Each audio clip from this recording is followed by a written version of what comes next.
그래서 지금 이슈화 되지 않고 얘기하지 않아서 그러는데 남자아이들이 태어났을 때 그 네. 고환 같은 것도 그게 안으로 들어가는 그런 현상도 있는데 그거 자체가 우리가 모르고 지내고 그러니까 우리의 그 신체나 그런 것도 변화가 되고 있는데 이제 그런 거 자체가 우리 이슈화 되지 않고 계속 그 저출산에 대한 문제만 갖고서는 접근하는 게 좀 더 심도 깊게 그런 것도 들여다봐야 되는 부분이라고 생각이 듭니다. 알겠습니다. 네. 예, 수고하셨습니다. 우리 오로지 선생님을 지원한 아주 좋은 그 우리 저기 이현호 아니야.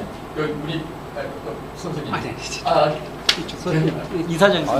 말씀 먼저 하세요. 아니, 저는 괜찮습니다. 말씀하시죠. 괜찮은지 민주시민은 없는데요. 그럼 우리 김성원 선생님. 아이고 저기 그 세 분 그 교수님 말씀 잘 들었고요. 저는 이제 오늘 쭉 들어보니까 저출산 문제에 대해서 이제 이 성평등이라든지 이런 인권 쪽에서 이렇게 많이들 접근해 주신 것 같아요. 근데 좀 그 세 분 교수님께서 연구가 된 거라든지 통계가 있다면 제가 여쭤보고 싶은 게 저출산 청년들에 대한 부분에서 아까 이렇게 서로 아까 그 말씀을 해주셨는데 과연 진짜 이런 아까 오로지 선생님께서 말씀해 주신 그런 문제도 있고 그리고 이제 제가 생각하는 거는 일단 그냥 단순하게 지금 비정규직 문제가 심각하다. 노동이나 이런 쪽에서. 그래서 그런 것들이 너무 고착화된 게 30년 동안 좀 길지 않았나. 그래서 지금 이제 그 비정규직이 너무 많고 진짜 이제 못 살겠다 꾀꼬리가 됐고 이제 진짜 이런 상황에서 이제 저는 결혼을 갖다 기피하는 현상들이 일어났고 그런 것들이 긴 세월 동안 이제 문화로 이제 자리 잡히지 않았나. 그 다음에 교육이나 이런 문제도 물론 있죠. 이제 같이 공동체가 무너진 부분도 있고 해서 저는 이제 그런 쪽에서 좀 더 접근을 해봐야 되지 않을까. 일단 그 생활에 대한 부분, 그 다음에 아까 전에 헌법적인 측면에서 국민의 행복 추구권이라든지 이런 부분에서 국가는 과연 이런 부분에서 어떻게 책임져야 될 것인가. 아까 출산하면 10만 원을 준다든지 이런 게 좀 약하다면 좀 더 강화시켜야 되고 개헌할 때 그 다음에 이제 그런 부분에서 이제 국회의원들이 국회에서 어차피 우리나라 지금 대의민주주의고 이제 직접민주주의가 돼야 되겠지만 현재는 대의민주주의이기 때문에 국회의원들을 어떻게 잘 뽑을 수 있을지 여러 가지 부분에서 저는 이제 그런 쪽에서 제안을 해보고요. 진짜 심각하다면은 저는 일단 가장 기본적인 게 지금 자본주의 사회에 살면서 이제 돈이 필요하잖아요. 돈이 필요하고 돈 말고 국가는 제도적으로 그걸 또 보완해주고 여러 가지 이런 부분을 또 좀 해야 되는데 그런 게 좀 너무 부족하다. 근데 그런 부분에 대한 정책적 대안이라든지 지금 대통령 직속기관에 계시니까 그런 쪽에서 지금 논의가 되고 있지는 않는 것 같아요.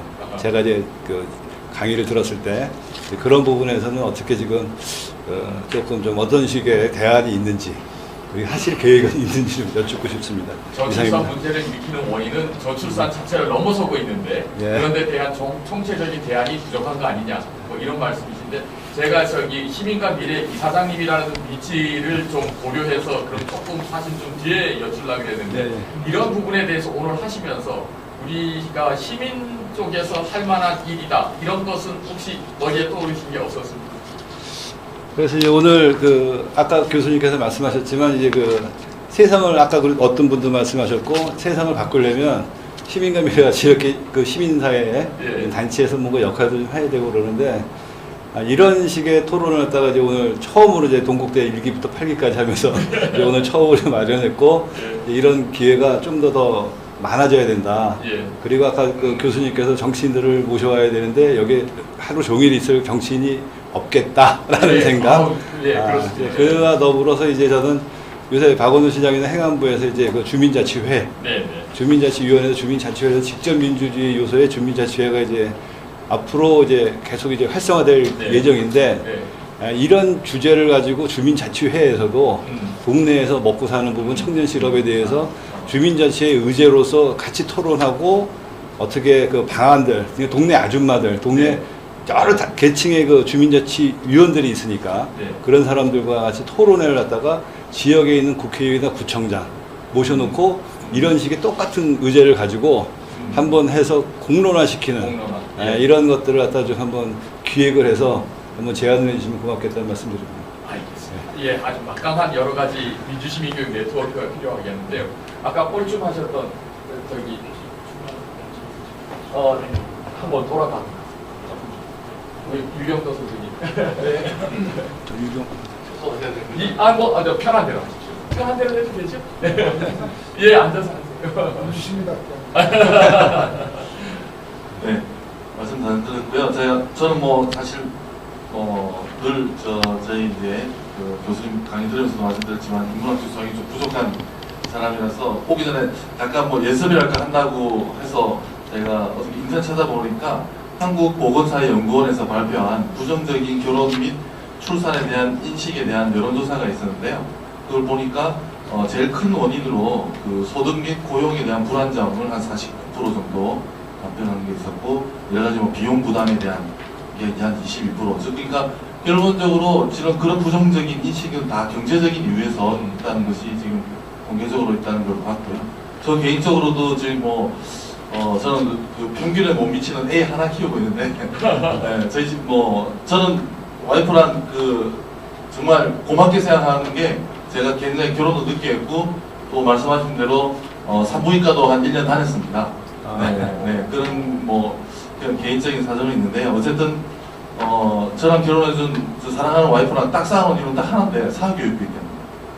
네, 맨날 그 갖고 싸울 일이 없는데, 네, 이제 적당히 좀 시켜라. 네, 뭐 그런 게 있는데요. 그게 아직까지는 부담은 없는데, 저는 아직 초등학생인데 이 아이가 중학교, 고등학교, 대학교를 갈 때 제가 40은 넘어서 애를 낳았는데, 정말 와이프가 원하는 대로 제가 계속 경제적으로 이렇게 대해낼 수 있을 것인가 하는 게 좀 최근에 좀 고민이 되는 부분이 있어서, 네, 개인적인 말씀드렸고요.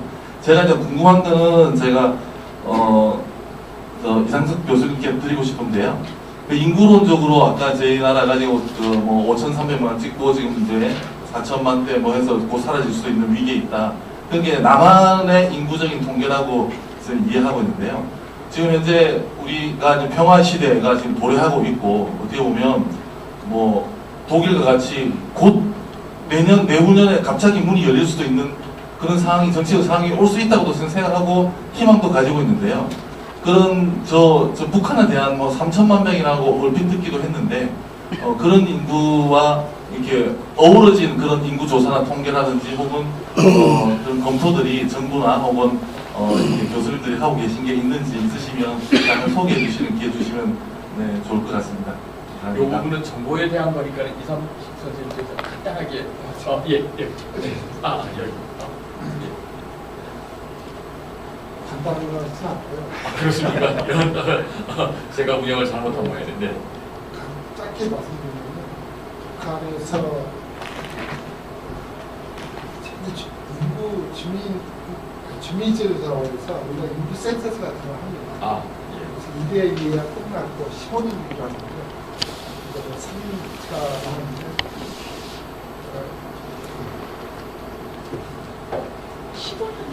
15년 준비라면 참 길네요. 근데 그게 전혀 관여하는 부분인데 긴 말씀 안 드리고, 북한의 인구 상황도 너무 좋지 않습니다. 지금 학계 출산율이 2.0이거든요. 거기는 현재 사회국가다 보니까 출산을 갖다가 장려하기 위해서 굉장히 큰 페널티 정책을 합니다. 그래서 아까 낙태 문제 같은 경우도 낙태를 하면 의사라든가 낙태를 원하는 여성들 또 부부들한테 처벌을 가하다든가 해서 굉장히 심각해요. 왜냐하면 그쪽 인구 감소나 노동력 부족이라든가 군사력들이라든가 의미를 다 보니까 하는 건데, 또 하나 더 중요한 것은 우리 남부가 통일됐을 때 어떻게 할 거냐 하는 건데, 아까 이 동서독 통일됐을 때 동독지역이 학교 출산율이 한 2.7이었거든요. 그런데 통일 되고 나서 그쪽이 1989년 통일됐는데, 통일 직후에 동독의 학교 출산율이 0.7까지 됩니다. 10까지. 왜냐하면 이제 그 당시 계획경제 체계가 시장경제 체계로 넘어가면서 그걸 살아남기 위해서 결혼 건수가 한 30, 40만 명이 가지고 출산율이 굉장하는데, 최근에 독일에서 인구학자들이 여기가 최근에 들어서 독일이 이제 통일된 수준 정도 도달하겠다는 얘기를 합니다. 그 실질적으로 1992년 정도 보면 독일 학교 출산 6.6까지 떨어지거든요. 그래서 그래서 그 당시에는 아가씨 수도보다도 동독지역이 주민들의 출산율이 굉장하다고 했는데 우리나라 같은 경우도 이 남북가 통일됐을 때 만약에 남한의 시장경제 체계로 체계에서 이렇게 특수식으로 통일되면 아마 북한의 그 현재 출산율이 2.9나 2.9인데 아마 거의 남한 수준 이하로 떨어지지 않을까. 통일이 저출산율에 미칠 예상이 되네요. 그리고 두 번째로는 인구의 진행 문제가 있습니다. 독일 같은 경우도 보면 그 당시 통일 직후에 보면 40대, 50대 노동력을 거의 사용하지 못하고 20, 30대만 재교육에 대해서 사용하고 있다고 합니다. 우리나라 같은 경우는 특히 그 북한 같은 경우는 교육력이라든가 또 노동력, 사회주의의 주체 사상에 따라서 교육 방식 이런 것들이 과연 자본주의 사회 시장 경제에서 과연 노동력들이 얼마나 활용될 수 있는가 이런 게 있고 특히 이제 그쪽에 그 식량이라든가 이런 것들이 고난 행동기가 오랫동안 갇혀왔기 때문에 인구의 어떤 면역이 약화돼서 보통 키다 이석 박사 이런 분들은 특이세대라고 해서 굉장히 사회문화에 부담된 세대라고 얘기합니다. 그 숫자가 한 1,300만 정도 얘기하고 있습니다. 그렇기 때문에 동북학교 보면 남북한 통일이 아마 초장기적으로 괜찮지 몰라도 적어도 수십 년 동안에 걸쳐서는 인과학적으로 사실은 그렇게 녹록치 않는 때문에 문제됐습니다. 예, 오늘 들었던 가장 충격적인 얘기 두 번째 같습니다. 저는 개인적으로. 예, 우리 조진 있습니다.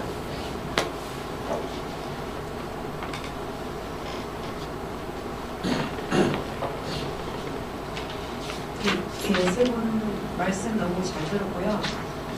저도 이렇게 한 가지 문제를 여러 가지 이렇게 측면에서 한 주제를 가지고 이렇게 달아보는 것이 처음이었기 때문에 우리가 이렇게 문제를 달아보면 늘 편편적으로 한 개 문제를 듣고 한 개 해결 방법이 있을 거다 이런 생각을 하고 살았고 아마 그래서 굉장히 문제를 풀기가 쉽지 않겠나 이런 생각을 접근을 많이 했던 것 같아요. 근데 오늘 이 인구 문제와 관련해서 이제 저희가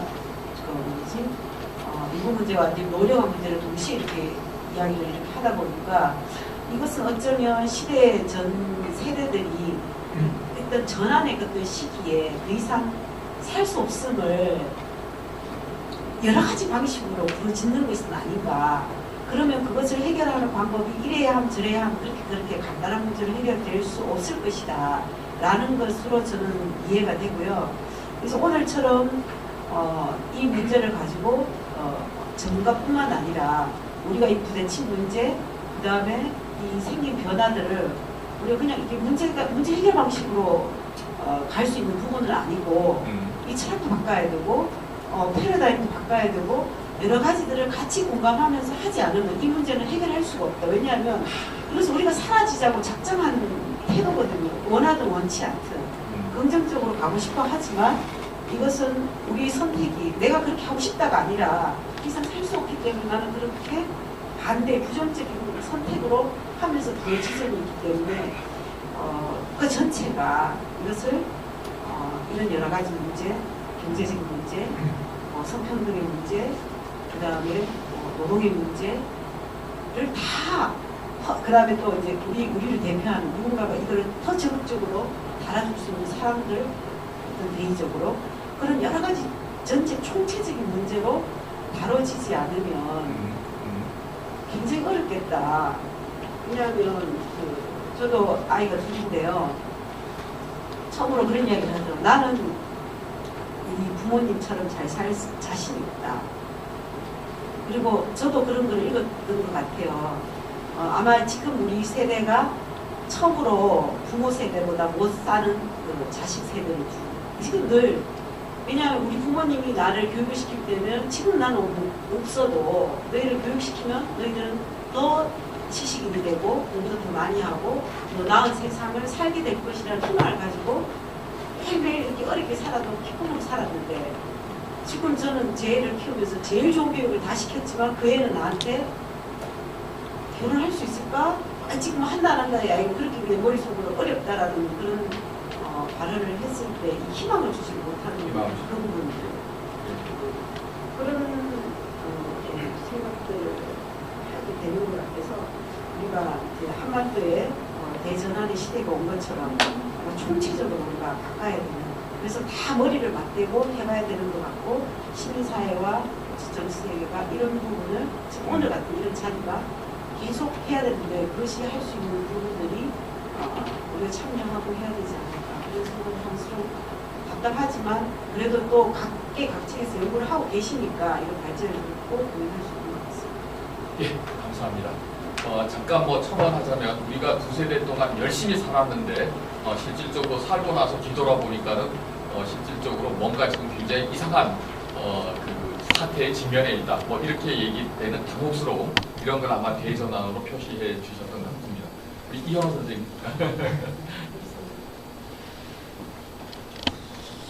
네, 네 분, 세 분 발제하신 선생님들 오늘 아주 귀한 말씀과 자료 감사합니다.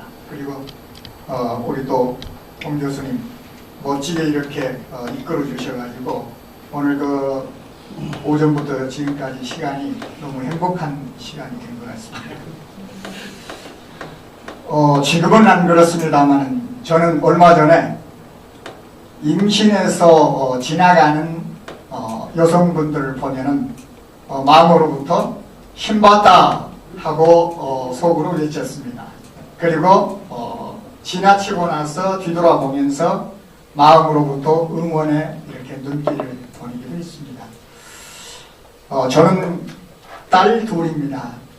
철에는 지난 8월에 이제 첫 돌을 맞이한 외손녀를 낳아가지고 요즘 이제 매일 아침과 저녁에 이렇게 화상 통화를 하면서 아주 행복한 나날을 보내고 있습니다.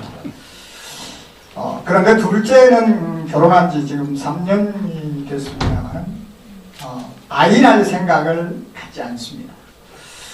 2주에 한 번꼴로 이렇게 집에 와가지고 저하고 이제 맥주 한 잔씩 하면서 이런저런 얘기를 하다가 출산 문제 이렇게 얘기를 하면은 바로 그냥 얼굴 낯빛이 변하더라고요.